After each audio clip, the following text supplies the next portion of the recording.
Hello, Hidden Gems. We have a lot to cover tonight. So thank you for being with me. Thank you for being patient, waiting for me to come on. The state and the defense have rested. And now it is time for the jury to deliberate, although they did decide to go home right after closing statements concluded. And holy cow, closing statements. Wow. We'll get into it all.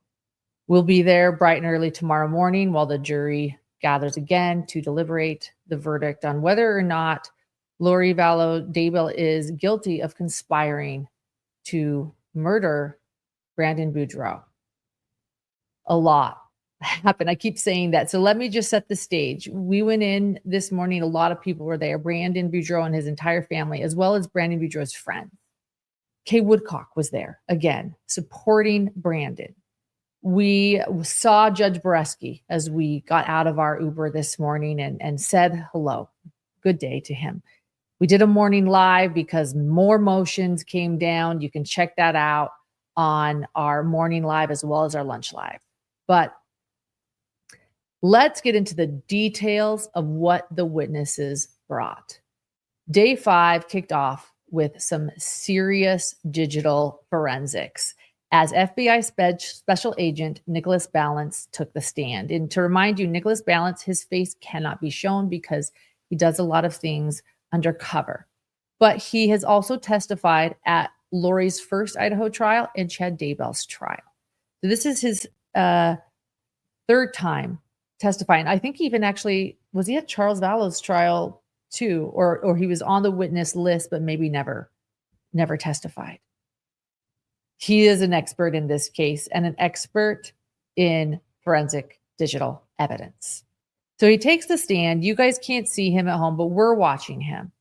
He, as part of the Bureau's, he is part of the Bureau's CAST unit, the FBI CAST unit, and that's the Cellular Analyst Survey Team. In plain terms, he is the guy who helps figure out where your phone pinged when everything went down. CAST agents like Balance use cell phone records to help pinpoint the physical location of devices during critical windows of time. And in this case, he was tasked with tracking the phones that matter most. Lori Vallow Daybell, Alex Cox, and even a burner phone that Alex used, referred to in court as a track phone, but it didn't stop there. Investigators also dug into historical Google location data tied to Alex Cox's Gmail account, homerjmaximus@gmail.com. Yes, that's the actual email, a playoff of the Simpsons character tied to one of the most disturbing timelines of the trial. And for those unfamiliar, Google's location history is a service that keeps a log of where your devices go if and only if you've turned it on. So if you have multiple devices signed in under the same account, only the ones with that feature enabled will actually report location data back to Google. And that's what CAST was working with: a burner phone, a trail of Google locations, and a pair of devices belonging to Lori and her brother Alex. Devices that may have traveled right alongside a conspiracy to kill. Agent Balance didn't come to court empty-handed. He brought maps, reports, and a detailed presentation to walk the jury through a very specific window of time, late September to early October 2019. And that's when things began to accelerate. To make sense of the data, Balance had to map out cell tower coverage zones. Now, here's where it gets technical, but stick with me. In crowded cities like Phoenix, there are tons of towers, each covering small areas. But in rural stretches like eastern Idaho, towers are spread thin, each one casting a much wider net. And each of those towers usually has 3 sides, 3 sectors sending signals out in different directions. When a phone pings a tower, CAST can often determine which sector it is connected to. So that's what Balance did. He started connecting the dots. He also tracked the homerjmaximus@gmail.com account. Remember, that account is tied to Alex Cox. Specifically, he traced a mobile equipment identifier, or MEID, MEID, which is kind of like a VIN number of a phone. It's unique to that device. Using the MEID, Balance queried different cell carriers to see where and when that phone had been active. And it turns out that MEID had been active on Verizon's network. And yes, it was definitely linked to Alex Cox.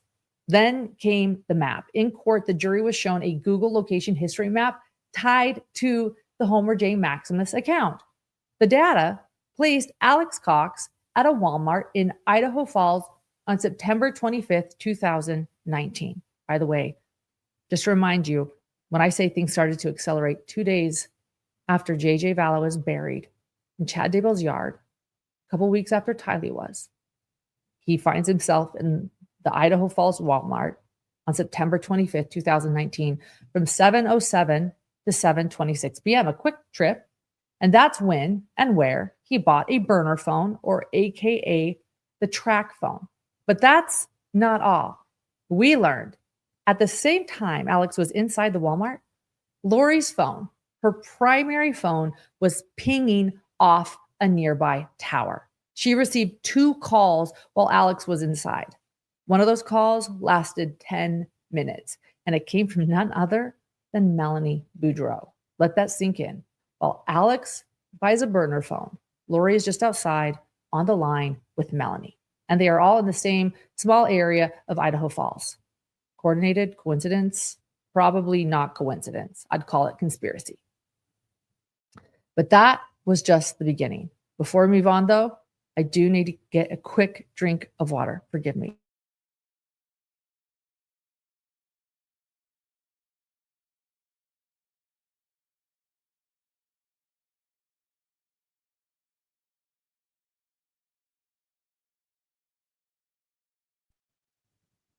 All right. So just the beginning. The next slide in Agent Balance. The next slide in Agent Balance's presentation pushed things further. On September 26th, the newly purchased track phone, Alex's burner, placed a call pinging at a cell tower near Rexburg, Idaho, just steps from Alex and Lori's townhomes. Now, they have separate townhomes, but they live in the same townhouse complex. I've visited and seen how it's located. They're close, but in walking distance, but not next door to each other. And now back home, Lori and Alex were communicating off the grid on this burner phone, although not as off the grid as they thought, since the FBI witness is obviously giving us a literal play-by-play. It's so fun to think about that too, when you're like, Lori is literally watching her entire plan unfold in front of all of us watching. So while they communicate off the grid, we're learning about all that off the grid communication. The irony is not lost on me. So then came something far more revealing. By September 30th, Alex's primary cell phone was tracked inside Lori's apartment, and it never left. Not for hours, not for days. It didn't return to its own unit in the same complex. It just stayed in Lori's apartment or townhome apartment, same for this testimony. So what was happening in that apartment? What was being planned? Meanwhile, the track phone, the burner, that did leave. Between September 30th and October 1st, the track phone, it traveled from Rexburg, Idaho to Arizona. And then another data point lit up the screen. On October 1st at 9:19 a.m., the track phone made a call from Arizona to Chad Daybell. So let's pause here. Alex's main phone was still in Idaho at Lori's apartment, but his burner, it was already down in Arizona. Someone had taken it and it was making calls. Agent Balance testified that around the same time he learned something else. Lori had recently rented a storage unit in Rexburg, Idaho, and investigators pulled the data. And on October 1st, Alex's primary phone was tracked at that storage unit from 3:10 to 3:36 p.m., just hours after the track phone called Chad from Arizona. And remember, we saw the video footage of this storage unit visit in court on Tuesday. So while Alex's phone may have been at the storage unit, Alex obviously wasn't there. Rather, it was Chad and Lori, clearly with Alex's phone, the phone he had left at her apartment. Well, Alex is in Arizona. And that's not all. At 2:24 p.m. Arizona time, right around when Alex's phone was at the storage unit in Rexburg with Lori, Lori receives another call from Melanie Boudreau. her niece, Brandon's soon-to-be ex-wife. Too many calls, too much movement, too perfectly timed. The final map of the day showed the track phone's activity in Arizona on October 2nd. That's the day of the shooting. The phone moved across the Phoenix metro area, hopping cell towers, and eventually landing near one specific location, the neighborhood where Brandon Boudreaux lived. That same day, Brandon would report someone shooting at him in front of his home. And now investigators were tracking a burner phone's path right to his doorstep, a burner that had only ever been linked to Alex Cox. So let's focus on that morning of October 2nd, 2019, just hours before an attempted murder would rock a quiet Arizona neighborhood and shatter Brandon's world. Back in Idaho, yes, Idaho, Lori's phone made an outgoing call to Alex's primary phone at around 8 a.m. on October 2nd. The call lasted 23 minutes. And here's where it gets weird. I mean, the whole thing's weird, but here's where it gets weirder. Both phones were connected to the same cell tower in the same sector, just outside the Rexburg townhouse complex. So unless Alex figured out how to be in two states at once, someone else was using Alex's phone, and it was probably Lori. Meanwhile, way down in Gilbert, Arizona, the track phone, Alex's burner, was pinging local towers. That same track phone was then on the receiving end of 3 phone calls from Chad Daybell, placed between 8:39 and 9:16 a.m. Now, so here's the timeline that matters. Let's go through this. At 9:13 a.m., Brandon Boudreaux was shot at in front of his home, October 2nd. Between 9:17 and 9:23 a.m. that morning, the track phone was on the move, leaving the area. At 9:22 a.m., just 9 minutes after the shooting, the track phone called Chad Daybell. Translation: Chad called Alex before and immediately after the shooting. And then the track phone called Chad back 6 minutes later. And while all of that chaos was unfolding in Arizona, Alex's main phone still parked in Lori's apartment. It never moved. Well, it moved once. It moved when Lori and Chad visited the storage unit. Other than that, it never moved.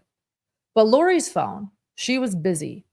Between 8:50 and 9:46 a.m. on that morning, Arizona time, she had 5 different calls, including an outgoing call to Chad, a 35-minute call to her niece, Melanie Boudreaux, and another incoming call to Chad right in the middle of the Melanie call. Remember how testimony in court on Tuesday, explained that Brandon couldn't get a hold of Melanie after the shooting? He tried multiple times.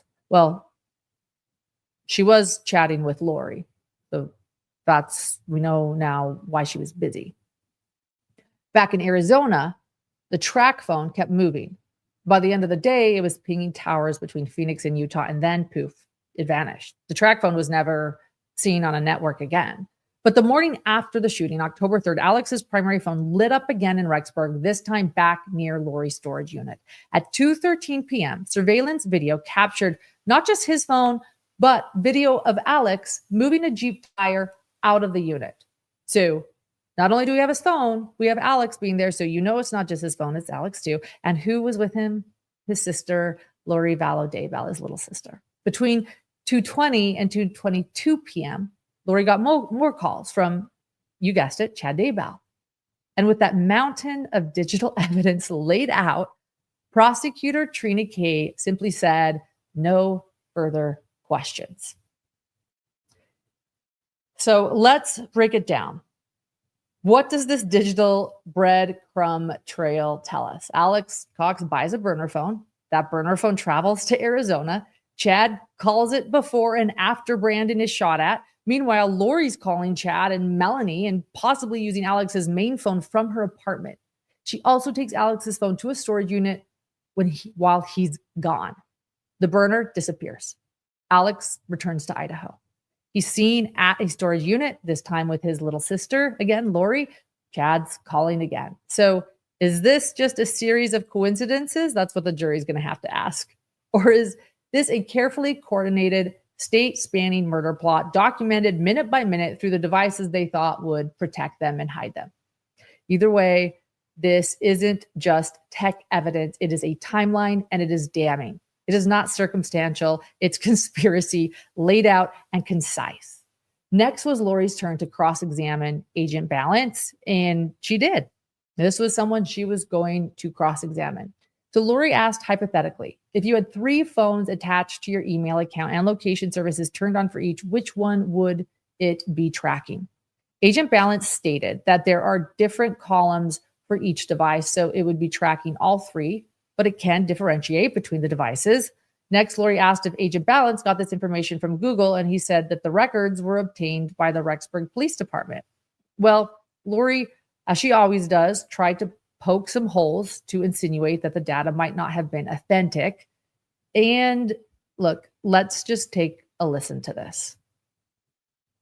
Where did you get your who sent you the information from Google? Did you get that directly from Google? I had missed that. No, so those records were obtained via search warrant. I believe it was somebody from the investigative team in Rexburg. Okay. But I wouldn't be able to provide you a name of who sent those records. And how did those records come to you? Like an email or something? Or how? Yes, ma'am. They would usually be sent via email. So is that like, it's a lot of data, right? So is it one giant email or several emails? How does that work? It depends. Specific to this case, I can't remember whether it was sent via email, but we do have options to send larger files. And so if it's a Google record that has location history, has a bunch of different services that are being utilized by that user, it could be a very large file, and then it would be sent electronically to me. Through like a hard drive or a flash drive, something to that effect? We have some ways that we can send it electronically that they're capable of transferring larger files per se. And so the data that you received from this email or from a larger, did you receive it from an email? You don't remember if you received it from an email, is that correct? I don't recall. I would say that given this particular file, I know it was larger, so I would guess that it probably came via some type of transferring platform versus email. Okay. And then if you don't know who you got it from, how do you know if that information is accurate? So I'm basically mapping out records as I receive them. So I would look at the certificate of authenticity. I would ensure that it's a record that came from Google. But aside from that, I'm mapping records as I receive them. So you don't have any way to know if it was altered before it got to you, basically? Correct. Okay. Next, Lori asked if it's typical for people to have their email address attached to multiple devices. Agent Balance said that in this day and age that it is pretty common, but it just depends on the individual. If someone has an iPad, laptop, and cell phone, you'd usually connect all of those devices to the same Google account. I agree. That's what I do. Next, Lori asked if it was possible to pinpoint exactly where a person is. Balance said that all he can do is track a device, not an actual person. It can only be assumed that the device is with the person and not just moving around on its own. But I do have to stop there and point out that lucky for us, we have surveillance video. So when Lori is heading somewhere with Alex's phone and her phone and she's on the video, then there's no question. Same with when Alex is at the storage unit too.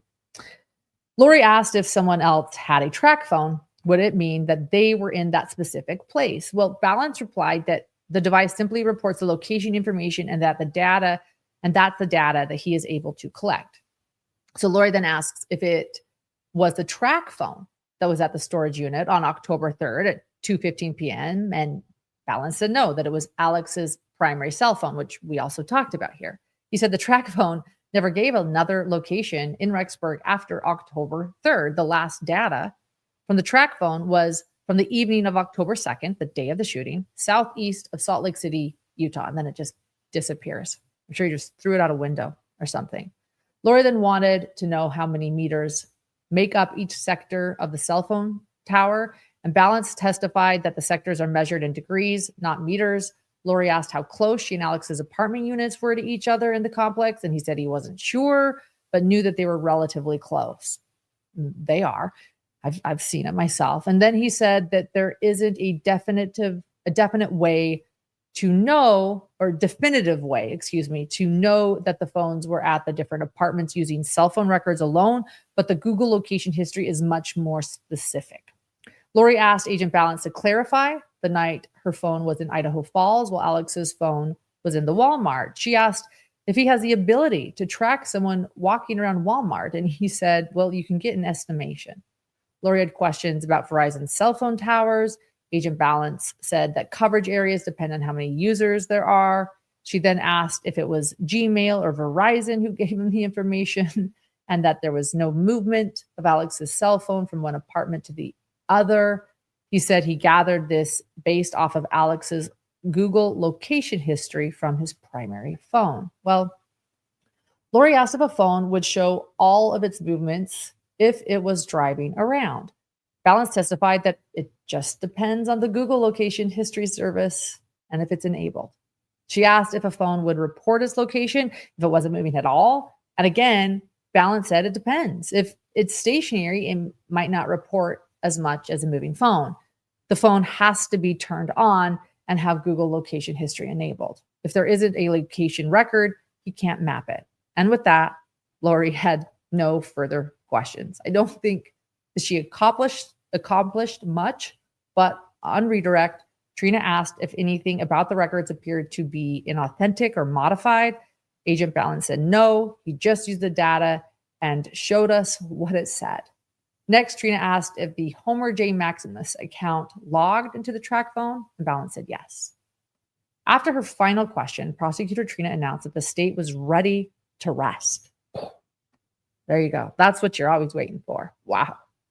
Lori announced then that she was not planning on testifying again, not surprising, or having any witnesses up on the stand, but she wanted to argue Rule 20 after lunch. And what Rule 20 is, it's an argument that the state has not proven their case, and thus her entire case, this entire trial should be dismissed. This is a pretty standard argument in Arizona, even though it feels a little wild, but as usual, it's a last minute attempt. So after lunch, Lori argued Rule 20. Well, let's watch. The court must enter a judgment of acquittal on any offense charged in an indictment if there is no substantial evidence to support a conviction.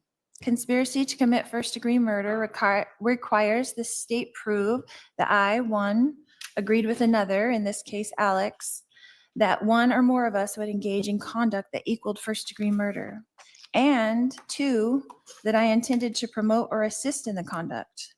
The only evidence that has been presented simply establishes that I have been seen on video placing items into a storage unit. A phone that is connected to me through an email made phone calls during this time frame, and a Google search relating to Gilbert, Arizona. None of this evidence establishes that I agreed with Alex Cox to engage in conduct that equals first degree. The state has the burden of establishing all elements of an offense have been committed, and thus there is not substantial evidence to support a conviction. All right. Does the state want to respond for the record? Sure. Looking at the evidence in the light most favorable to the state, there is substantial evidence for a jury to find the defendant guilty of conspiring with Alex Cox to commit first-degree murder of Brandon Boudreaux. In this case, in determining if a conspiracy existed, the jury can look at the fact that the defendant went with Alex Cox to buy the burner phone, that she loaned her Jeep to him to be used, that she rented a storage unit, that she Googled how to remove the rear seat, that she hid the tire and seat, and that she created an alibi for her brother by having those two phones interact while he was in Gilbert, Arizona. All right. The standard is whether a reasonable juror could find the defendant guilty, whether there's substantial evidence that a reasonable juror could find the defendant guilty. The state has presented a compelling case that Alex Cox traveled to Gilbert, Arizona and attempted to kill Mr. Boudreaux. There's other circumstantial evidence that establishes that the defendant was aware of Mr. Cox's plans and facilitated those plans and assisted in those plans in Yes. several different ways. It's ordered denying the motion for Rule 20. Hey, can't blame her for a last ditch attempt, but for some reason it won't be her last. We all know that. Anyway, after that, we are officially on the road to closing arguments. Wow. We had lunch first. And so we are first going to take a break from an important sponsor, one that maybe Lori could have used since she's not tech savvy. Take a listen. Technology rapidly evolves. Online security is now As technology rapidly evolves, online security is now a vital tool for our homes and families. And that's where Surfshark comes in. People at Surfshark care about security so much, they created a VPN app that secures your data with industry-leading measures by using uncrackable encryption and the most secure VPN protocols. Surfshark is jam-packed with features that go well beyond the basics, so you can know your data is not going anywhere. With just one subscription, you can log Surfshark into your iPhones, Androids, PCs, Chrome, Apple TV, Firefox, and more. Their 24/7 support means if you ever have questions, you'll be taken care of right away. And if you are not satisfied, they have a 30-day money-back guarantee.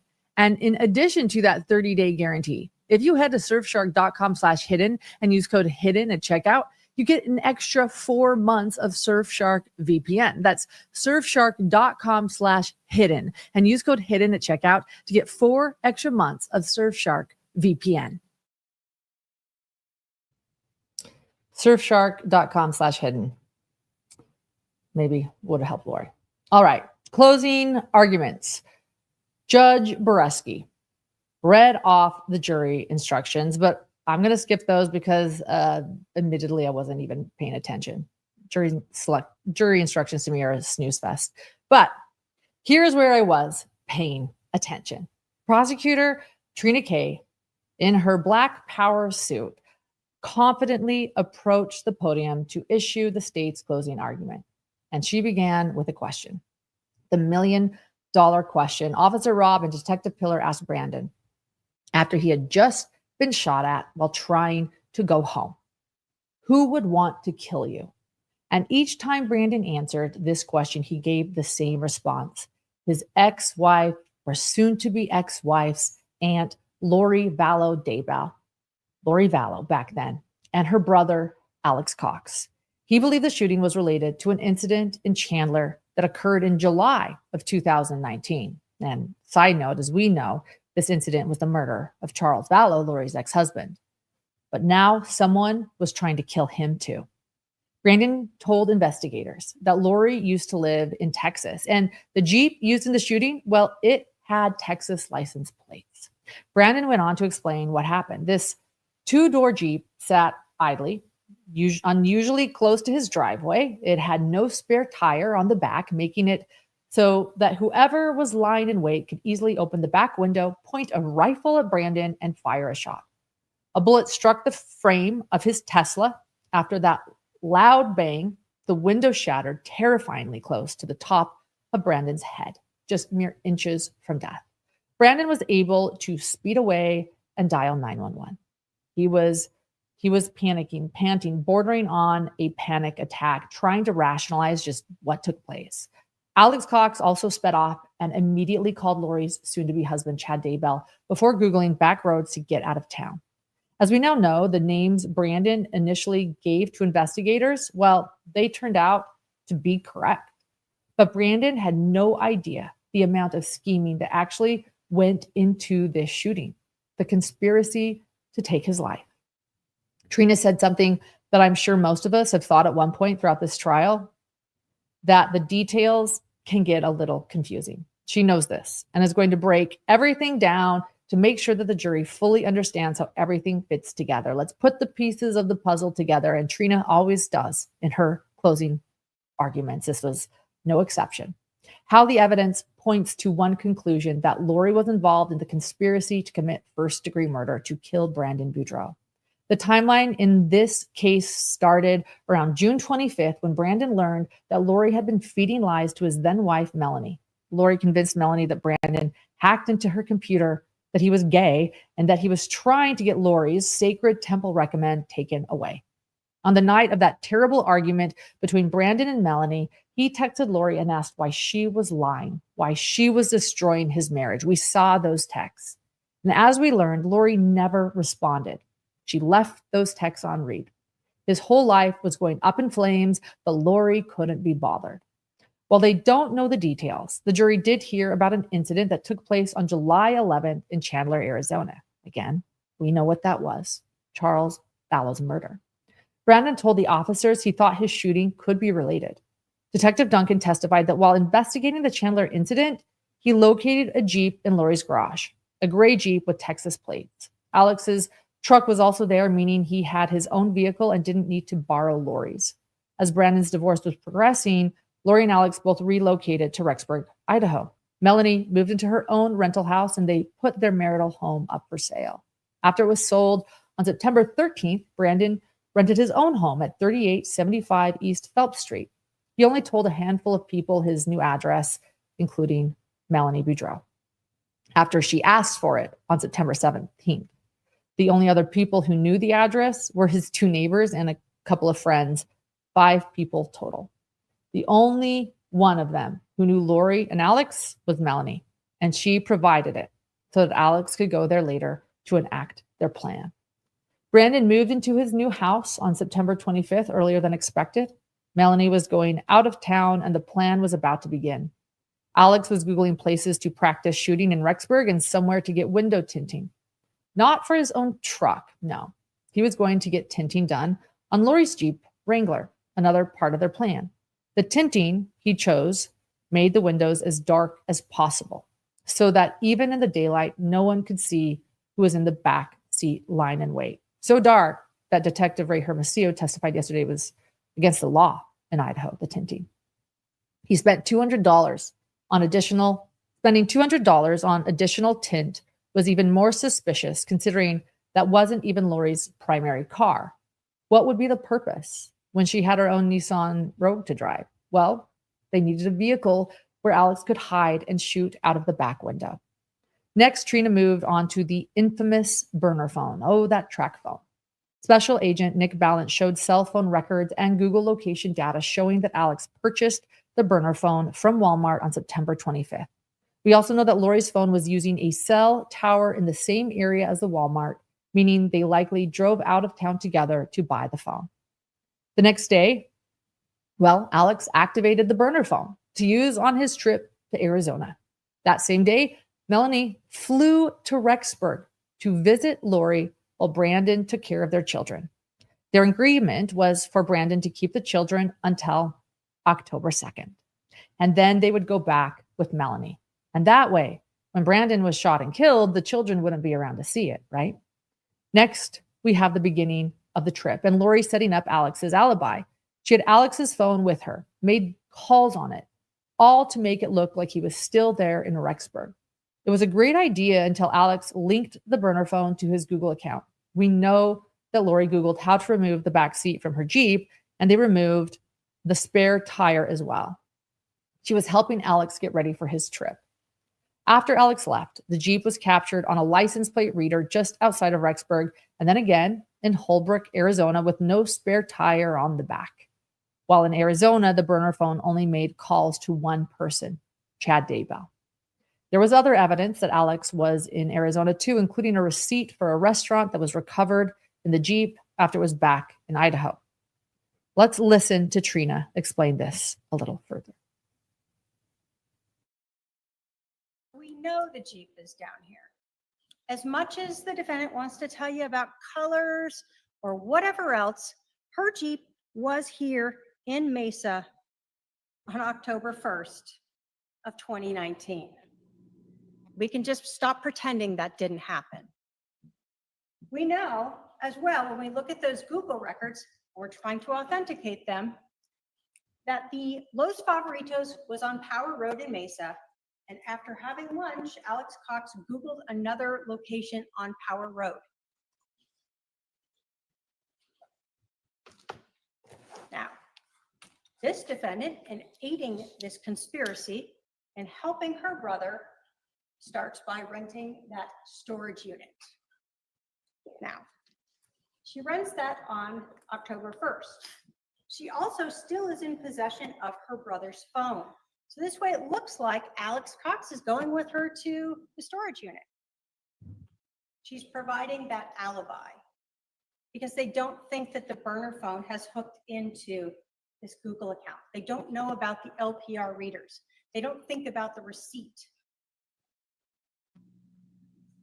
So Lori Vallow provides his alibi and she brings the phone with her. And we know that Alex Cox's phone is with this defendant as she's renting a storage unit.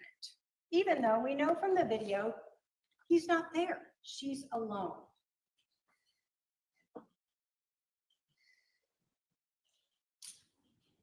When you watch these videos, and if you want to, they're obviously admitted, you will see one person get in and out of that car.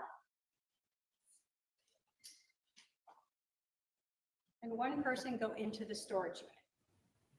That one person is this defendant, Lori Vallow. So even though Alex Cox's phone is here, that's just a ruse. That's her aiding, that's her conspiring, that's her trying to cover up this murder for her brother, who is the shooter. While in Arizona, on the evening of October 1st, Googled Brandon's address, the one that only 5 people knew, including Melanie. With directions, Alex was prepared to enact their plan the next day. The following morning, October 2nd, Alex Googled Brandon's address again. Back in Rexburg, Alex's primary cell phone was utilizing cell towers near his and Lori's apartment. His burner phone, well, that was utilizing a cell tower near the home of Melanie. All the calls Alex places that say were to Lori's soon-to-be husband, Chad, placed to Chad. And by 7:22 a.m., Alex was on the move, making his way to Brandon's home. Melanie knows the schedule. Soon Brandon will be leaving to drop the older kids off at school and the youngest off with her at the park. They'll be safe. And in the meantime, Alex would be waiting. What they didn't anticipate, though, was that Brandon was going to hit the gym that morning, meaning Alex had to lie in wait a little longer than anticipated. This provided time for a neighbor to notice the Jeep, and this neighbor testified that something just felt wrong. It was parked on the wrong side of the road, nose to nose with the white van, running for an extended period of time and had suspiciously dark tint. As the neighbor drove away, he looked in his rearview mirror and noticed the Texas license plate.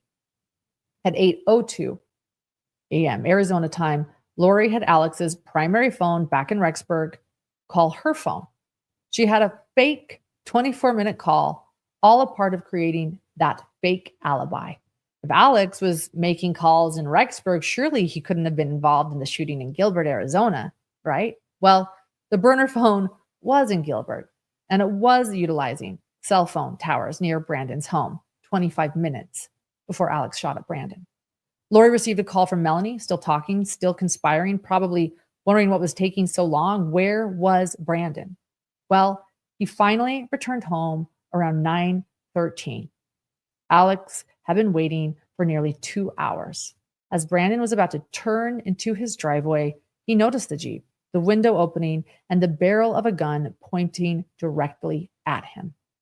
Another neighbor, Lynette Mendoza, had a Ring doorbell camera. It captured footage of Brandon's black Tesla turning onto his street, and a few seconds later, a loud bang.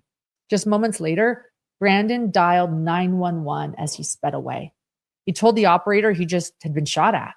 Next, Trina said something else that most of us have been thinking, that in every picture taken of Lori's Jeep, the color appears to be a little bit different. Whether it's silver, a shade of blue, green, or gray, it doesn't really matter because all of the photos have the same Texas license plate. They're all Lori's Jeep. While the details of the color were a little foggy, the fact that Brandon's Tesla was shot is crystal clear. No matter what Lori says, the professionals on the scene have experience with bullet holes, and they all knew unequivocally that Brandon's Tesla had been shot, even though they didn't find many fragments. Those fragments were from a bullet. Next, Trina said that immediately after missing Missing Brandon's head by inches, Alex took off and began Googling back road directions to get back to Rexburg and calling who else? None other than Chad Daybell. Knowing that Brandon was still alive, Lori and Chad made their way to the storage unit to hide the spare tire and back seat. We saw Chad on video rolling in that tire. Why is that so important? Well, it shows that Lori helped make room in her storage unit for Alex to lie in wait. She helped set up his alibi, and now she was helping to hide evidence. Soon, Lori's Jeep and Alex's burner phone arrived back in Idaho. And then what do Alex and Lori do? They both begin Googling for news stories, news of a shooting in Gilbert, Arizona. Well before the world knew, they knew back in Rexburg, Idaho, that somebody in Gilbert, Arizona had been shot at, and news of Brandon being shot. If all of that wasn't enough, when Lori's Jeep was finally impounded, Alex's DNA was located as well as gunshot residue. Next, Trina moved on to discuss how this evidence relates to the jury instructions. She said that the state has the burden of proof, which is proof beyond a reasonable doubt. Proof beyond a reasonable doubt is proof that leaves you firmly convinced of the defendant's guilt. There are very few things we know in the world with absolute certainty. And in criminal cases, the law does not require proof that overcomes every doubt. If based on your consideration of evidence, you are firmly convinced that the defendant is guilty of the crime charged, you must find her guilty. Let's listen to Trina explain the charges against Lori. So let's talk about the crime. The conspiracy to commit first-degree murder requires that the defendant on or about October 2nd, 2019, with the intent to promote or aid in the commission of first-degree murder, agreed with Alexander Cox that at least one of them or another would engage in conduct that constituted first-degree murder. I'm going to go through a few things, then I'm going to talk about them all together, because these jury instructions really have to be considered as one. So conspiracy. When we're talking about conspiracy, we're talking about the defendant agreeing with Alex Cox and others to engage in that conduct, first-degree murder. That she had to intend to promote or assist, and that's going to be very important here, in the commission of that conduct. She doesn't have to be the shooter. She has to promote or assist it. And that the intended conduct would constitute the crime of first-degree murder. Again, doesn't have to be completed. That's why it's conspiracy to commit first-degree murder. Proof of the membership. You're told that one may become a member of a conspiracy without knowing every detail. She doesn't have to know how long Alex is waiting there, what type of bullets he's going to use. The evidence must show beyond a reasonable doubt that the conspiracy was knowingly formed and that the defendant or other persons participated in the unlawful plan with the intent to promote or assist the carrying out of the conspiracy. In determining whether a conspiracy exists, you should consider the actions and statements of all of the alleged participants. So you're going to have to look at everything and look at what this defendant did to promote or assist that conspiracy. So, first-degree murder. Again, I'm going to just note that conspiracy means the parties agreed to engage in that conduct, so it doesn't mean there has to be a death. They are conspiring to kill someone. So we know that someone shot at Brandon Boudreaux and came very close to causing his death. They have to intend or knew that he or she would cause the death of another person, which when you are shooting at them with a rifle, that is what you are intending or knowing. And they acted with premeditation. Talk about premeditation and then we'll wrap it all together to discuss. So premeditation means that they intended to kill another person and that they formed an intent or knowledge and then reflected on it. Now, in Arizona, premeditation does not require some long, drawn-out plan. Reflection can be very fast. But in this case, we have premeditation that is days and weeks before this. We're talking about September 23rd, 24th, 25th. all the way through up to October 2nd. So following that, Trina helped tie everything together. She tied the bow. Lori started aiding in the conspiracy when she went with Alex to buy that burner phone. She showed premeditation by allowing Alex to borrow her Jeep, allowing it to be tinted. She Googled how to remove the back seat and then took off the spare tire.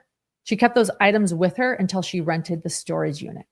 She kept Alex's cell phone to help create an alibi and even made phone calls to fake that Alex was still in Rexburg. Those are her actions. That is the conspiracy. You can't look at the facts separately. You have to look at how they all fit together. She didn't just buy a track phone. She didn't just rent a storage unit to store her own personal property. She didn't just want her Jeep tinted for no reason. All of the pieces fit together in the bigger scheme.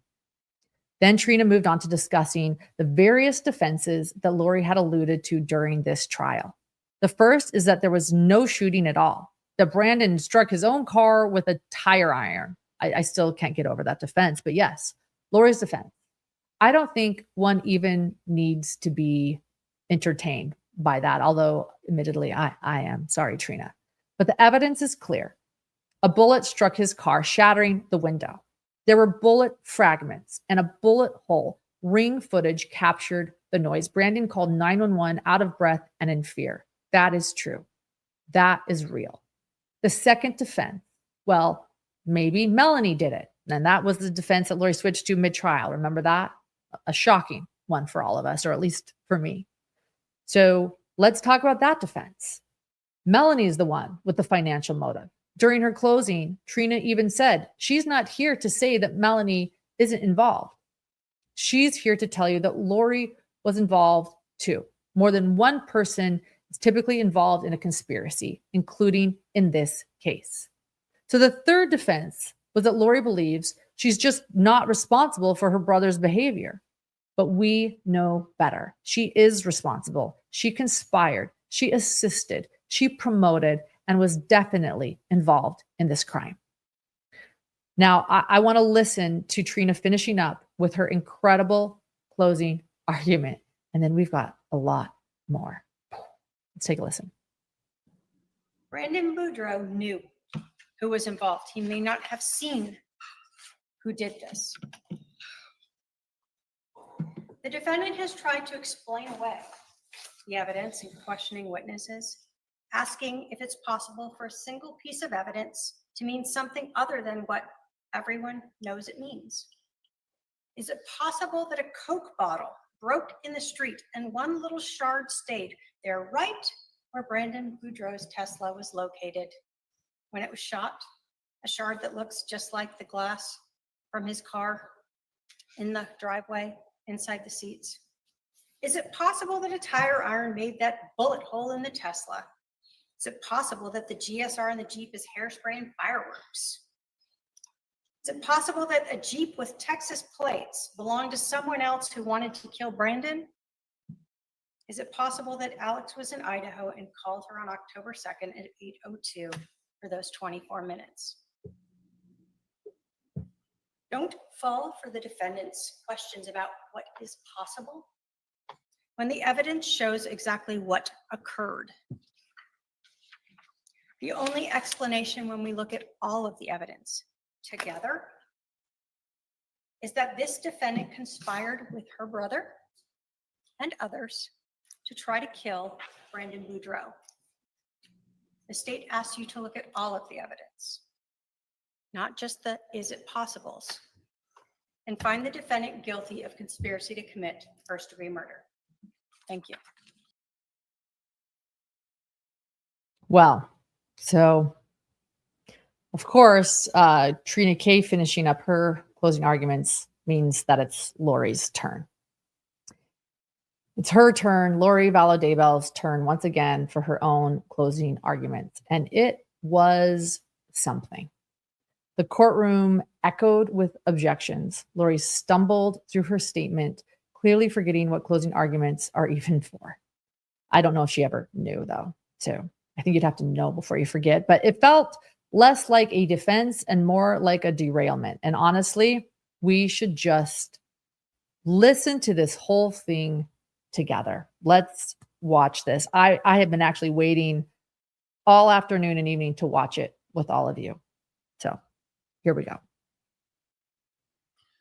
When a family breaks apart, it is a tragedy, with the devastation far-reaching, affecting many people.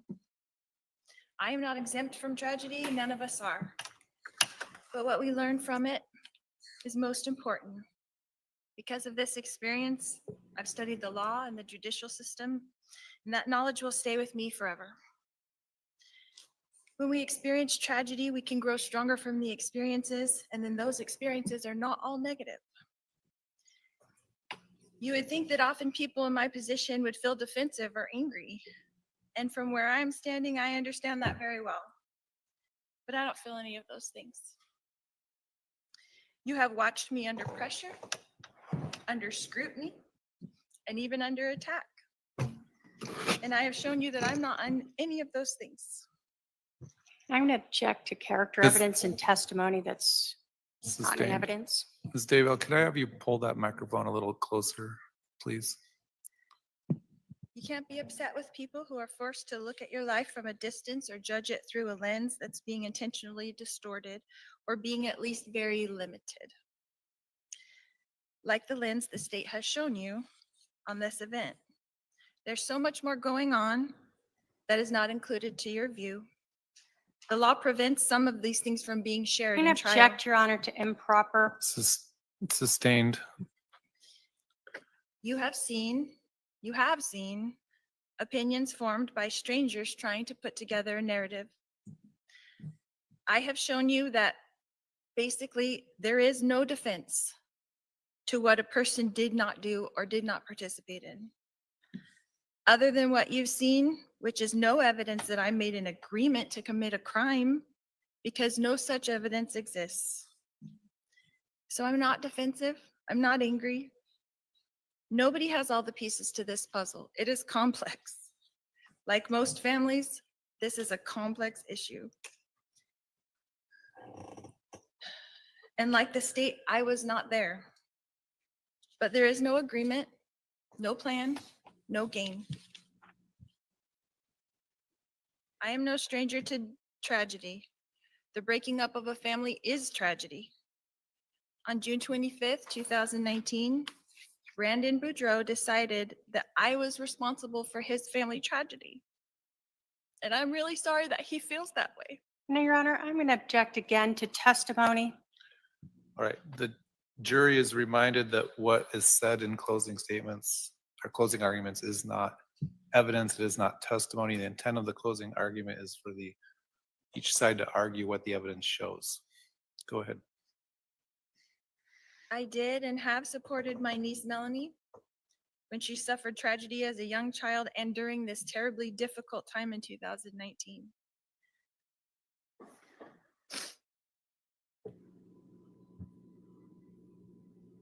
We read the text from Brandon to me on June 25th, 2019, where he claims that he will never stop until he proves that I am responsible.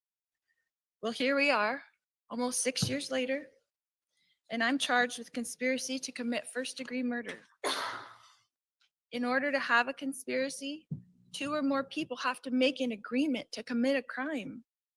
There is no such agreement between me and my brother Alex, although I did love my brother Alex.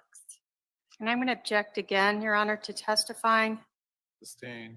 There is no agreement that was shown to you between myself and Melanie Boudreau, although I love Melanie.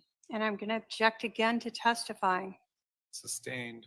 I cannot tell you what happened that day on October 2nd, 2019, because I was not there. And I'm going to again object to testifying, and please strike everything the defendant has said. All right. The defendant is admonished, you cannot argue things that were not admitted into evidence.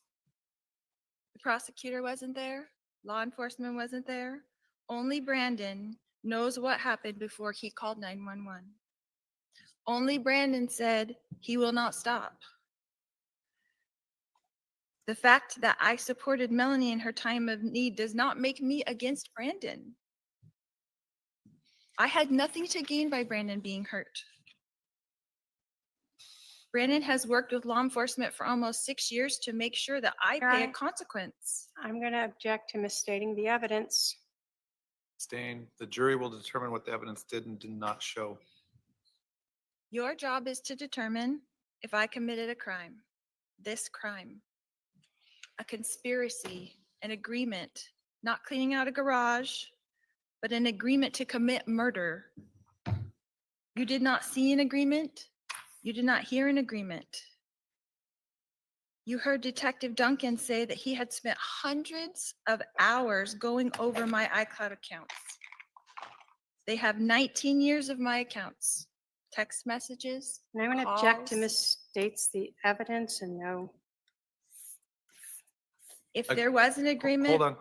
The objection sustained. The jury is reminded that they will determine what the evidence did and did not show. Go ahead. If there was an agreement, they would have showed it to you. There is no agreement.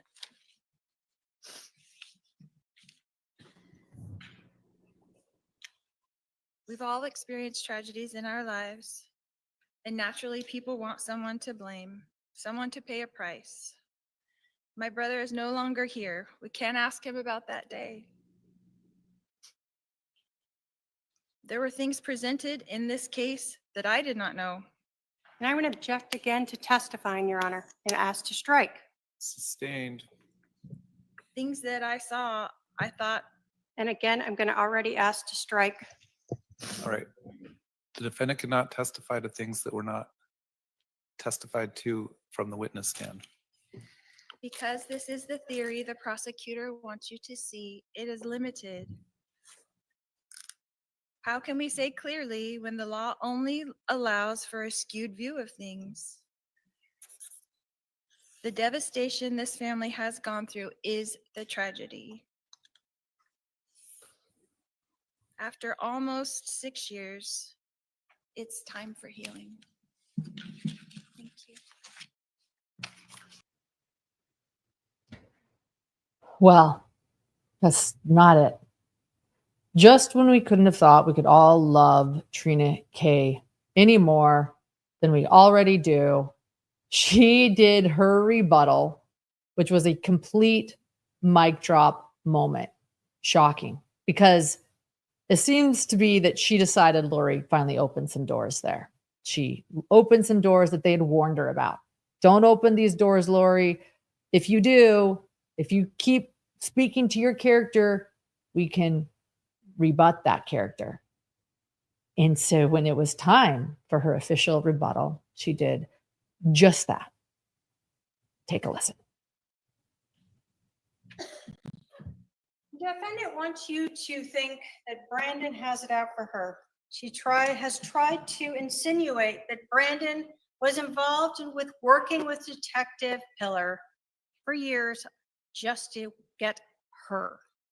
But what you heard was that Brandon has actually been working with law enforcement on multiple investigations, and that in fact Melanie Boudreau is a subject of multiple investigations.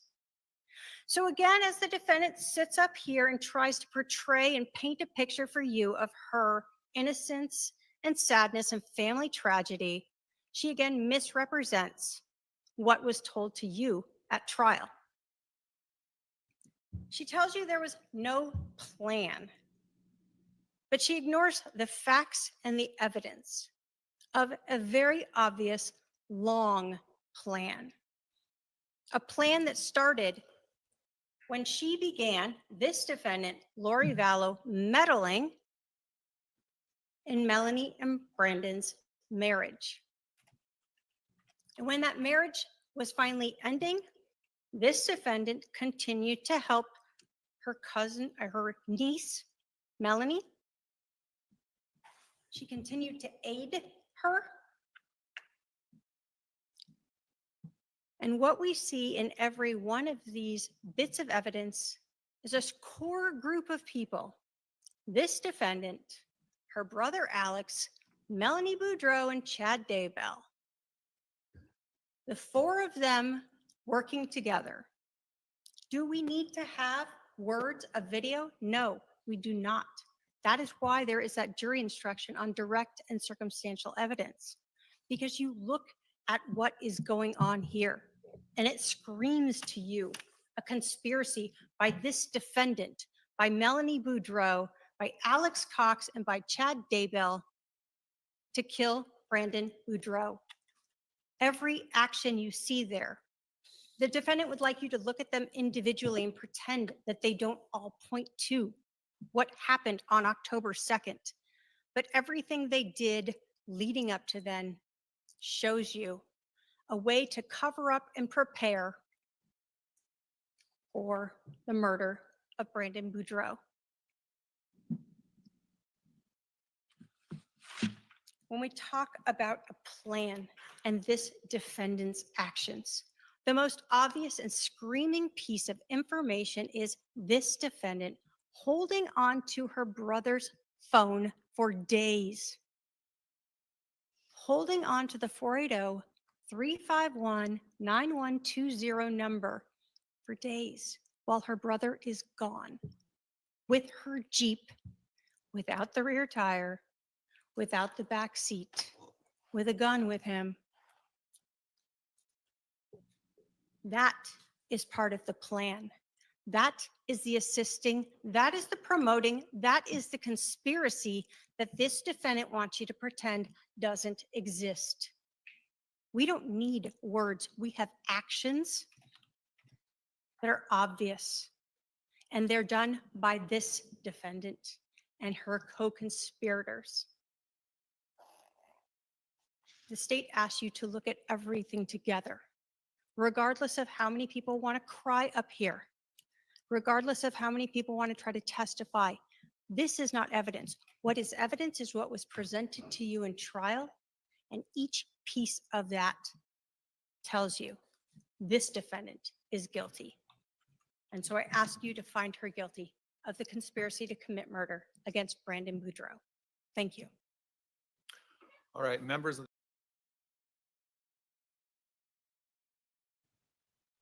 Catherine asks, wow, did Trina just say outright Melanie is involved? Yes. Yes, she did.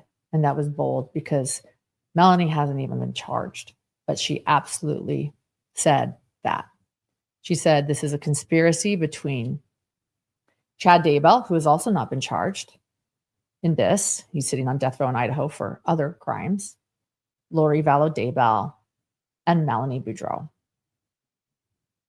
Quite the mic drop. Well, after this mic drop moment, 3 alternate jurors were chosen and they were let go, but not actually let go. They were actually asked to stick around because for all they know, they might have, if there's a problem, they might have to take the place of one of the jurors that's deliberating. So you still need to be around. And many are asking what the jurors were doing and how they were feeling and listening. There was a little bit more poker face today than yesterday. Yesterday there were smiles, but they were listening intently. I wouldn't call it poker face. They were intently listening. They were taking notes. They were invested. They had those few that make the most sort of facial tells. They had that concern or that confusion, whatever you want to call it. I'm going to chalk it up to concern today. That's what the jurors were doing today as they listened to everything. So after the 3 alternate jurors were chosen, they were back there for probably less than 15 minutes. And we went out into the hallway. We were asked to stick around. I even thought we might have a verdict today. If they all go out there and they talk and they say, yeah, we think she's guilty, and there's no Carl in this jury pool, maybe they'll come back in an hour. Maybe it'll be Murdoch, and they come back in 30 minutes. But no, after about 15 minutes, they left and we were told that they would be back at 10 a.m. tomorrow. And that's, of course, where I will be tomorrow at 10 a.m. as well, earlier than 10 a.m. We will be ready and waiting for a verdict. And you can be on our live stream. I want you to know we will have a verdict watch live stream going. Troublemaker Baker will be there, and we will be waiting and hoping and thinking about Brandon and his family. This is quite the case. And I understand now, many of us had questions, if you remember, about why they were separating Charles Vallow's trial and Brandon Boudreaux's trial. I don't have those questions anymore. I don't know how they would have ever put them together. These are two completely different crime cases with two completely sets of evidence. So it makes complete sense. And Trina case certainly gave us a hint. I would call it more than a hint. She just called out Melanie Boudreaux. She said she was involved.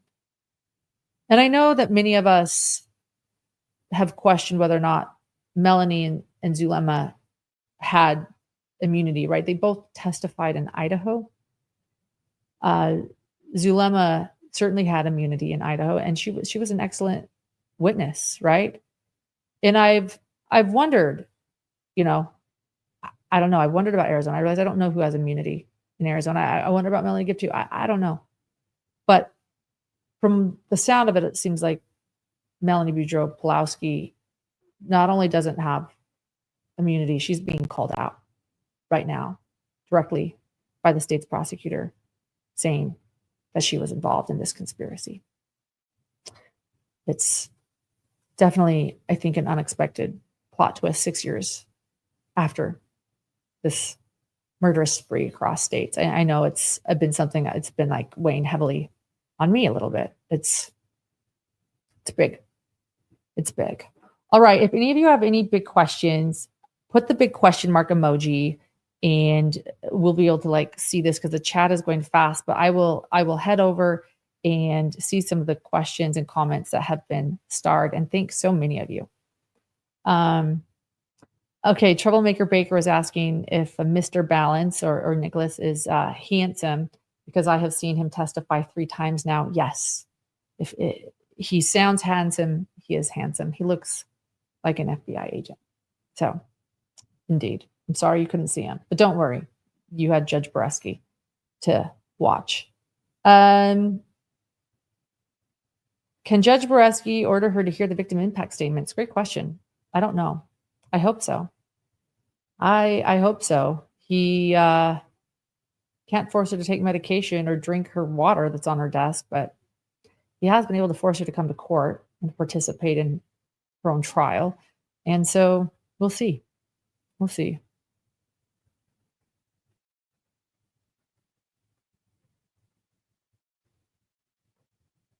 Question from RR. Do Chad Daybell's kids still stand behind him and support him? I don't know. I haven't heard for a long time. The last I had heard, some of them did. Some of them, we don't know. Some of them have stayed really quiet. Most of us know about Emma and about Garth because they had to testify at Chad's trial, unfortunately for them. And I do speculate that Emma still stands by him, but that's speculation. I simply don't know. Tori asks, what is my take on the verdict? I don't know how anyone could go back there and deliberate tomorrow and not come back with a guilty verdict, because like I've said, this isn't just circumstantial evidence. This is evidence. This is cell phone and video footage confirming pretty solidly what's happening and the conspiracy. Now, what are my concerns? There's not a solid motive. The jury is going to have to decide the motive on their own and imagine a motive. I don't know if that's a bad thing. Sometimes when you leave people to imagine and create their own motive, they can come up with some pretty powerful things. So I don't underestimate the jury. They don't know about the belief system. Zombies did not come up into this trial. The belief system of light and dark did not come up into this trial. Her past convictions did not come up into this trial. Those are my concerns. And again, the lack of motive is probably my biggest concern. But again, do you need a motive when the evidence is so clear? I think I have a little bit of concern that today's cast data analysis is a little bit more complicated. I know that I told you on my lunch live, I had to sort of look at my notes and today coming back from court and being able to, write it all out and prepare for tonight's show helped me really nail it down, really understand what was being said, and really see how damning this evidence is. But will the jury take the time to do that? Do they need to do it? Are there any, as I've asked, are there any Carls in this jury that have wondered if the state hasn't been able to prove conspiracy? But I will say Trina Kay's closing argument was incredible. Like again, she ties a bow around everything. She goes back to everything that she shared, all the evidence, and explains it, even a fake alibi of Lori talking to Alex for 24 minutes on his phone during the shooting, creating this sort of fake alibi,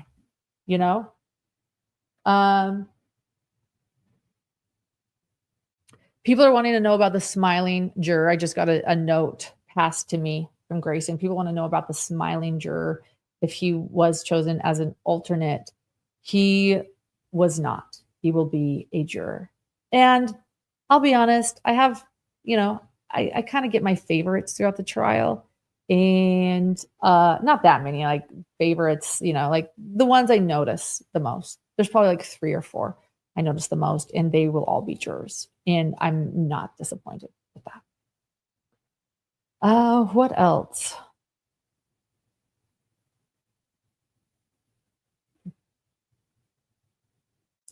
Debbie is saying that we hope we get to hear from my husband, Dr. John, about the closing. Absolutely. Dr. John will be preparing and watching, and we will have a show for you tomorrow after the verdict. So stay tuned.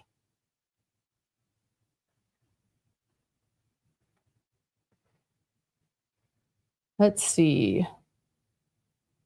Did any of the jurors show any indication they bought any of this? Lori's closing statement? No. They show no indication that they bought any of it. I think it's probably confusing for them, as it is for many jurors, to process when a woman looks normal and she speaks softly and kindly and represents herself. And to them, they probably think she's doing a decent job representing herself, because they're not seeing the crazy motions and hearings and, arguments. Like they aren't privy to that. In fact, Tosh, a juror from Charles Vallow's trial, was in court today, and I talked to them and I asked them, is this wild to be on the other side? And they said, absolutely. It really is. Knowing what I know and seeing how Lori is acting, we didn't see any of this, and I cannot believe her. They were much more appalled this time around than the trial where they were a juror. So that was an interesting question. Somebody is asking if Lori has been excommunicated from the LDS Church. I have always assumed so, but we haven't had any solid confirmation, unlike Chad Daybell, where I received the letter of disfellowship from his stake president after he was arrested and charged. So there's solid confirmation. I can't imagine that the LDS Church wouldn't take action to remove Lori Daybell's membership, but I cannot confirm that.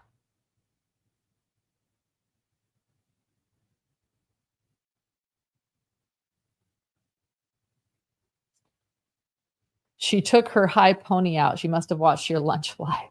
No, she doesn't watch my lunch lives. I am not a reputable media agency, according to Lori Daybell, which I then remind her she's not a reputable attorney.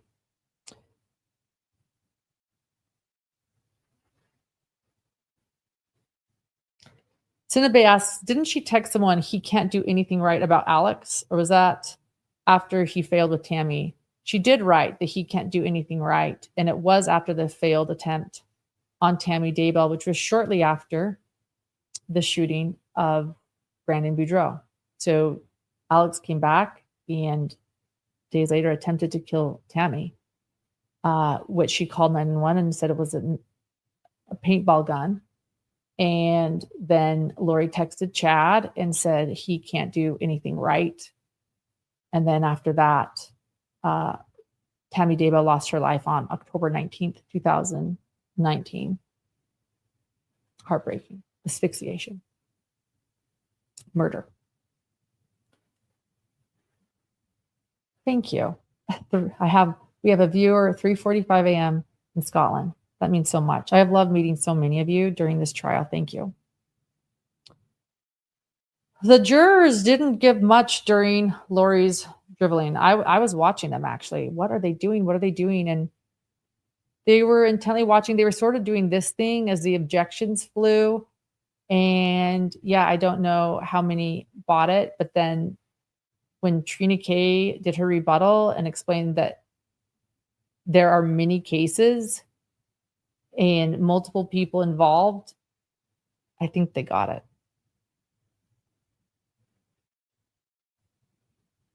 And yes, Trina said outright Melanie was involved. Very bold thing from a state prosecutor without charges on the table. I think the writing is on the wall.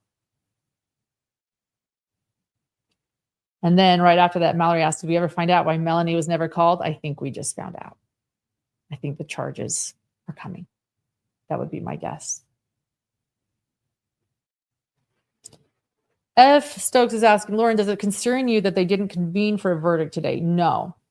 If we had waited an hour and we waited till 5 when the courthouse was closing and they all decided to go home, then I would be concerned. Because then I would think they all decided to stick around to deliberate, and then they realized they couldn't make a decision that fast. And I would think, okay, they stuck around to deliberate because they're close to a verdict and they just want to get it done and they don't want to come back tomorrow. And then if they then decided to leave after, 5 p.m. or a couple of hours of deliberating, I would be nervous.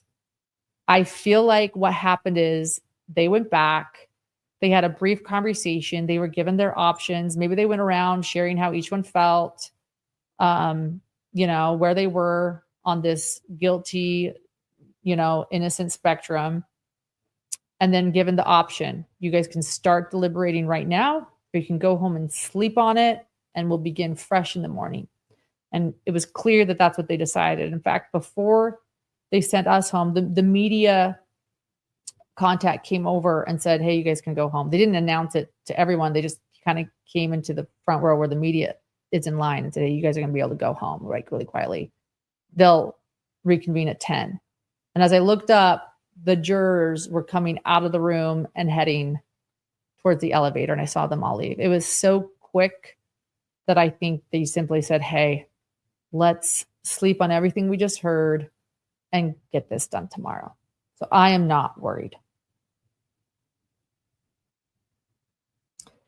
Angela asks if we're going to talk motions from this morning. I did a full morning live on the motions, and I recommend you watch. It was nearly a half-hour morning live. What's it called so that people can find it? Because these motions are worth reading and hearing our thoughts. Lori's saying she's sick, scared of the judge, and that his behavior is explosive. I'm like, that's a way to win a judge over again. Live with Lauren. Lori claims no water and a judge who terrifies her. So Lori's saying she's scared of the judge, that the judge's behavior is explosive, that she's being denied water. She's not. We'll link it now. Everybody's got to see this. And then that apology she gave the judge after he removed her from court, she took it back pretty much. She was letting everyone know, I do not apologize. I take that apology back. Didn't count. I'm right. You're wrong. You're explosive. I'm sweet. Lori Daybell in her finest.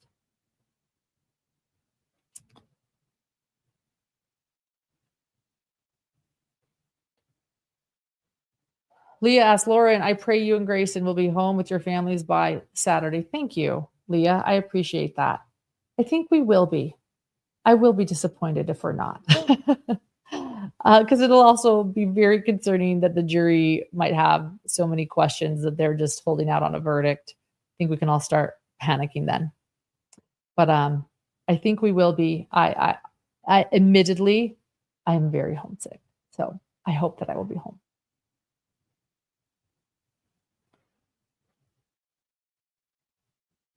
And will you pin also, after I read Glowing and Grounded, do you think the jurors are wondering about all the hype for an attempted murder case? I'll answer that. Will you pin the morning live about the motions?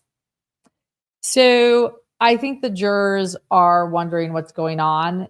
You know, the gallery is a little chaotic. Some days there aren't that many people. Some days there are a ton of people. People are coming and going. Some of us are there every day, like the media in the back row. I think they're certainly wondering what's going on. And they have the past couple of days been looking out into the gallery more. And then when you throw in Trina K hinting to several cases, and you have different state witnesses being flown in, and the fact that their jury questionnaires even said, do you know this defendant? Don't Google, all the judges' rules continually saying, do not Google the defendant, do not Google this crime, walk away if someone's talking to you about it. I think they're definitely wondering and curious. But I also think they have no idea. No idea. And I think just like the past jurors, we learned they're going to be shocked tomorrow. Snow Girl, hooray for a new member. Are you sleeping, taking good care of yourself? See you tomorrow. We're getting there. It's been busy. This matters. We're away from home. I am away from home to report on this trial. And that is my priority right now. So am I sleeping as much as I should be? No. Am I taking care of myself? We bought a bunch of fruit yesterday after the fruit fly incident, which thank heavens there is no fruit fly. But when I said actually to everyone, like, we don't even have fruit in the house, it actually got me thinking. I'm like, that's a problem. We should probably munch on some fruit. So no more fruit flies. Luckily I got through today. I asked Aunt Vicky to send me one of her fly swatters, and that'll probably be something I never forget because it was a little traumatic, but all for the greater good to report on this trial. So I will get some sleep when I get home. John is always kind about that. Is Melanie still on Team Lori? I think we all want to know. She wouldn't throw Chad Daybell under the bus, but she seemed to have no problem throwing her niece, Melanie, under the bus and claiming that she's not doing that, but that's what she does, twists her stories. Throw Melanie under the bus while claiming she's not doing that, but she is. Yeah. If Melanie is smart, she would not be Team Lori anymore. But can you imagine that betrayal? As they say, once the group gets torn apart, they start talking.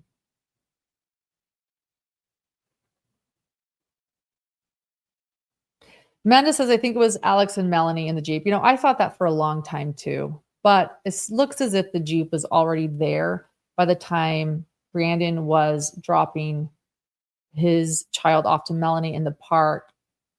Alex was already lying in wait, probably hearing from Melanie that he was leaving the park. So I do now think it was just Alex, and only Alex's DNA was found in the Jeep. Would the same judge be over Melanie's cases and Trina prosecute? I have no idea. If I'm going to guess, Judge Boreski's probably thinking, please not me. Please not me.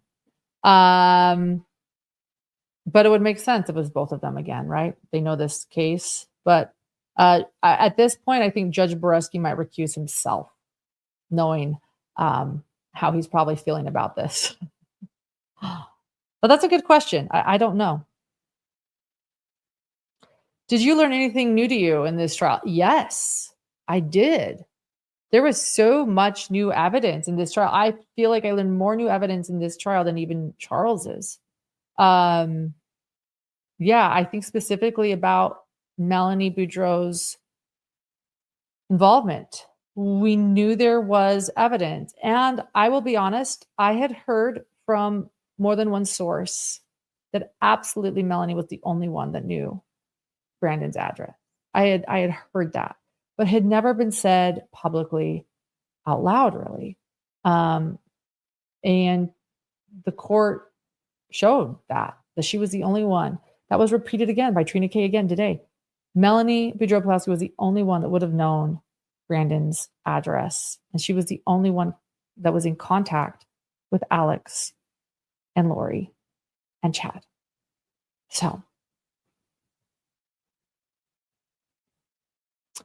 if Melanie gets charged, will you cover that trial, Lauren? Wow, that's actually a bold question, because I'm literally debating that. I have said multiple times, like, are you done, Lori? I never want to see her again, and hopefully now we won't have to. She'll be gone. I'm going to be honest. I mean, I hope I can explain this well. But while I hope that they hold anyone responsible and involved in this conspiracy accountable, and if what Trina K says is true, that the state of Arizona knows that Melanie Boudreaux was involved, I hope they charge her. She should be charged. That is what needs to happen. But I can't say I'm squealing with glee or giddy over it because of innocent people that will now be affected. Melanie Boudreaux got remarried, and they had a baby together, a baby that's completely innocent in all of this. And I'm not saying, again, that she shouldn't be charged. I'm thinking of innocent minor children that will grow up and one day Google all the coverage. And it's just not as, like, I've learned that with Lori, I feel empowered to report on her because I find her despicable, and I want to talk about her, and Chad Daybell as well, and to report on Melanie when there are innocent minors that are going to be affected is just like something that I think about. And again, I'm not saying anything about Melanie and that she deserves whatever. I support the state in their investigation and in any charges that come. It's just a little bit more complex for me. And so if I report on it, I'm not saying I won't report on it, but if I report on it, I'll have to, I think, kind of come to a new strategy and figure out how I feel comfortable reporting on it. May justice be served. Don't mistake what I'm saying for anything other than what I'm saying. May justice be served. May everybody arrested. May everybody that has been involved in this face consequences. Diet Coke addict. I vote Shih Tzu hair tomorrow, Lauren. For me or for Lori? No, just kidding. I know you mean Lori. I tried it once just to see, and I was like, no, never again. Just to see if I could make it work on me, but I don't think anyone can, including Lori. I don't know if it's her like second day hair. You know, we all have our second day hairstyle. At least I do. You know, straight the day I wash it, curly the day I don't. So if it's like a second day hairstyle, we'll probably see it tomorrow. Fresh for the verdict.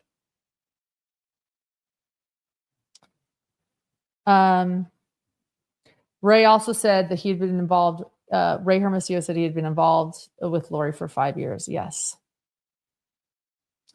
Monica is asking why, just curious why they couldn't bring up her past convictions and why they couldn't bring it up after saying all she did. It's because it would, she has been charged and convicted in those crimes, and this crime is different. And if the jury knows about all of those past crimes, including the murder of her children, then they would be a biased jury. And then they might not see all the evidence when it comes to Brandon. Their job is to focus on one crime and one crime only, and that is Brandon's crime. The other crimes have been taken care of. And so if they know about her past convictions, then they all of a sudden become a biased jury and may not even listen to the evidence at hand. I so agree, Rowena. Amazing judge. Trina was on point. Was Lori convicted of Tammy's murder too? Yes. Yes, she was. She is serving an entire life sentence for Tammy Daybell. And I was so proud of the judge for doing that. Judge Boyce from Idaho, the sentencing in Rexburg, nobody knew. Then they wondered, if, she was convicted in the same trial of killing both of her children and conspiring to kill Tammy Daybell. And people wondered, she was actually in Hawaii when Tammy Daybell was murdered. And they wondered, would she get greater sentences for her children than the conspiracy to kill Tammy Daybell? And no, she got a life sentence, a consecutive life sentence for each one. Consecutive meaning they don't run together. She'll have one life sentence and then another, no possibility of parole or getting out.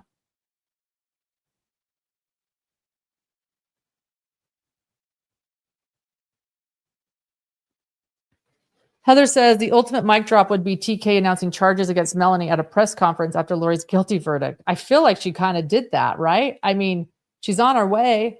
Melanie Boudreau is involved.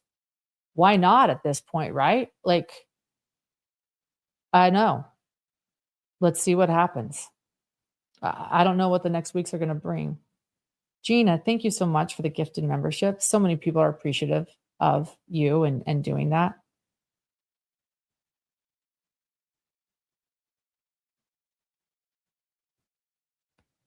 Do we think the judge just kept sustaining objections for the sake of not repeating himself 57,294 times what the rules are? Yeah, I mean, how many times can you do it, right? She ignores it. She actually defies it. They say objection and explain that she's testifying, and then she continues doing it. It's like, what do? You put the kid on timeout, and the kid's like, I'm not going to timeout. It's tough.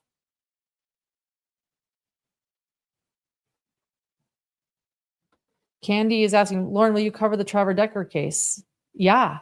So when, I don't even want to talk about it, it's so heartbreaking, but the Trevor Decker case, when that happened, we stayed up really late to bring you the very latest because of the manhunt underway. They're still looking for Travis Decker. Dr. John, the reason why Dr. John actually hasn't been on with me while I'm here is that he has been researching and writing and preparing to cover the Trevor Decker case. Rest in peace, little girls. So we absolutely will. But John will also be on with me tomorrow after the verdict of Lori.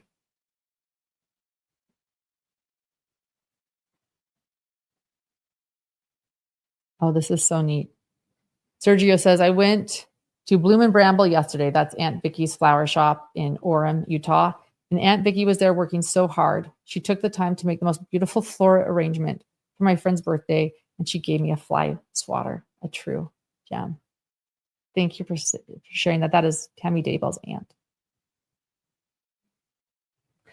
What are your thoughts on another post-conviction interview with her? Oh gosh, Brianna was the incredible reporter and a friend of mine at this trial who did those post-conviction and pre-conviction interview.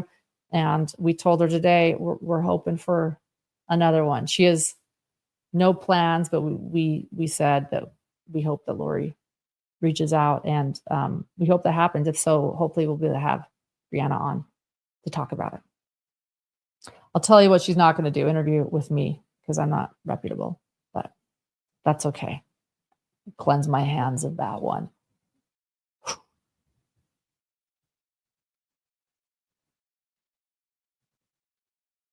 Anything else?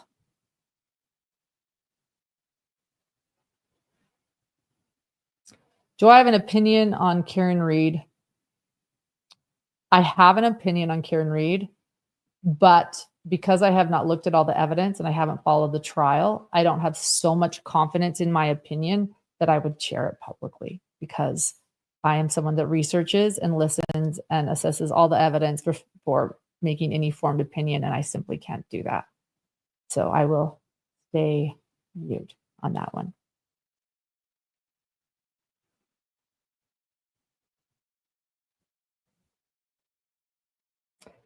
Cotton, Carolyn, you're not the only one. Tell me about it. Yes, I am excited to be with him tomorrow.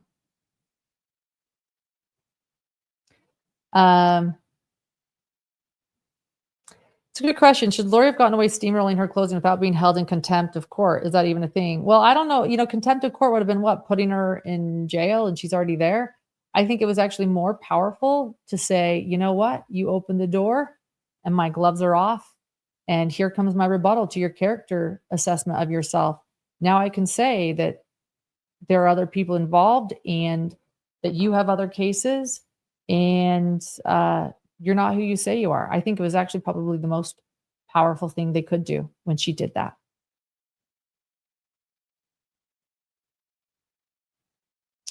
All right. Anything else?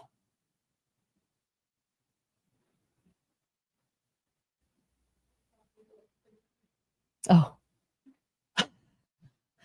Will you buy Dr. John a bamboo shirt for Father's Day?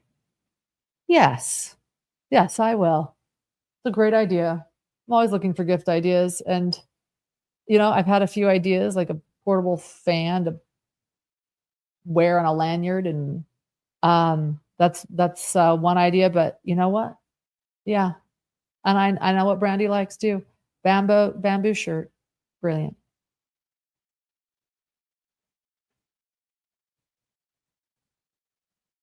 Thank you guys for your kindness.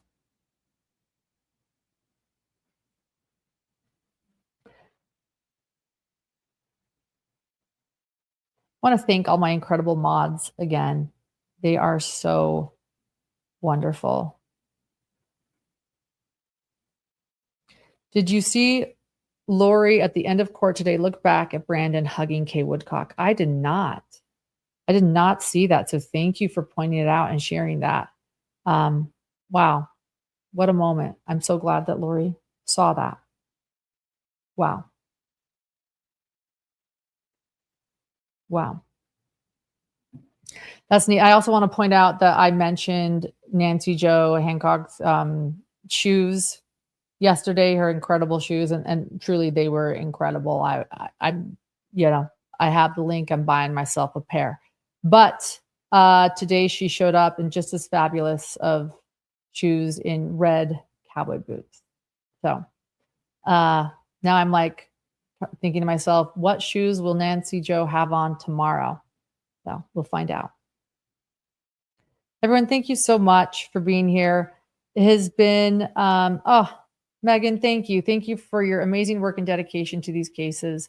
I appreciate it so, so much. We appreciate you and Hetty Mason and all of our incredible mods. You guys have really, when it comes to the trials, you guys hold down the fort. So thank you. Share about the shoes. They were hot pink and incredible, and today's were red cowboy boots.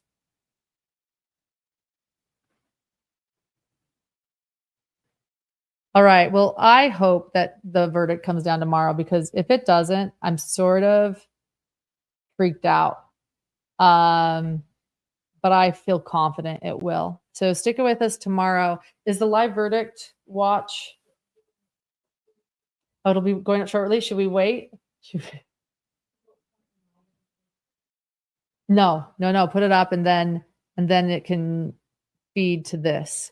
So we'll get the live verdict stream up while I answer a few more questions. I agree. Everyone's talking about Costco clothes. Yeah. You guys remember Dawson Murray? That's Emma Daybell's brother-in-law. I did an interview with him. I actually saw him at the Koberger hearing, and he had on a fabulous shirt that I recognized because Dr. John has the same one, and they're from Costco. So he said he bought 3. I said, I bought my husband 3. They were not bamboo, but they're great shirts. Dr. John gets most of his clothing at Costco. Not sponsored, but they should be. Oh, that's a good question. Will there be a 30-minute delay in the verdict stream? I actually think the verdict stream will be live streamed. Oh, 5-minute delay. Yeah. So future Lauren will only be 5 minutes ahead, not 30 minutes ahead. So once we say there's a verdict, jump on, because it'll be big.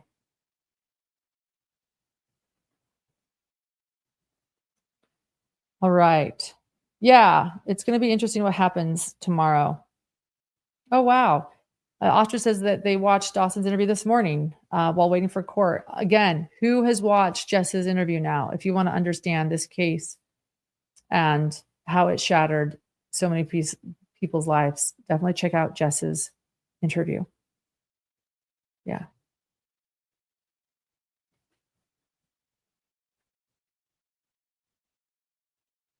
Why wasn't light and dark allowed in? I don't know. But I think because they want to leave, because it's complicated, right? I think they want to leave the motive up to the jury. You guys decide what this is. Was it financial? Was it anger? Was it? They'll probably chalk it up to financial.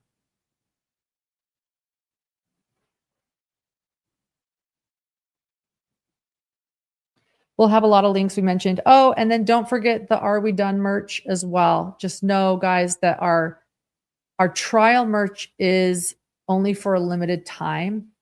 And it's the link is in the description. The merch, trial merch is in the description of this interview. And it's also in YouTube.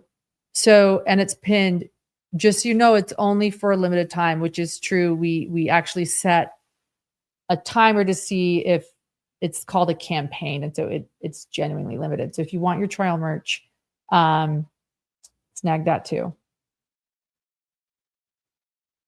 Pam asked, thank you. To clarify, no wait time for verdict. It will be live, correct? Mostly. There will be a 5-minute delay, which is 25 minutes less than what we've been doing. So I will announce that we have a verdict, and then you can know it'll happen fairly quickly, because although you guys won't be watching it exactly live, there will only be a 5-minute delay tomorrow. So thank you. I do know over on Web Sleuths tonight, I want to say too, over on a Web Sleuths with Trisha Griffith, she will have Crusha and I believe Megan as well. Megan was in court today. I should have mentioned as well. Megan is Lauren Daybell's cousin. And then Rex Connor was also in court today. Rex Connor is Lori's uncle.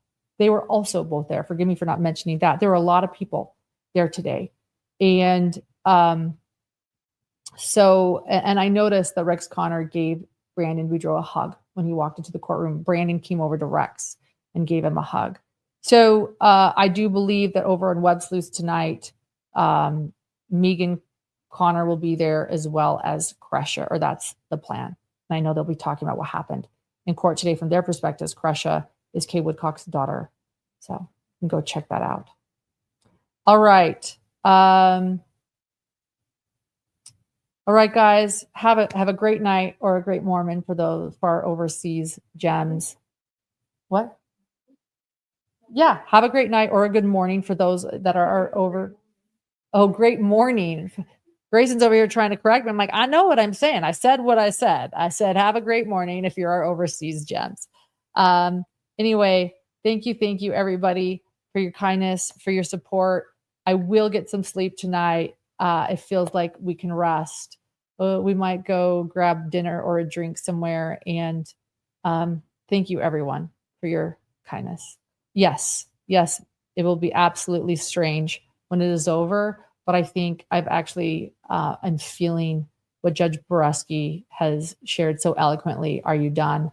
I think I'm genuinely, and I mean this sincerely, grateful that I hopefully will never have to look at Lori's face again. But famous last words, fingers crossed. All right, guys, we'll see you. May justice be served.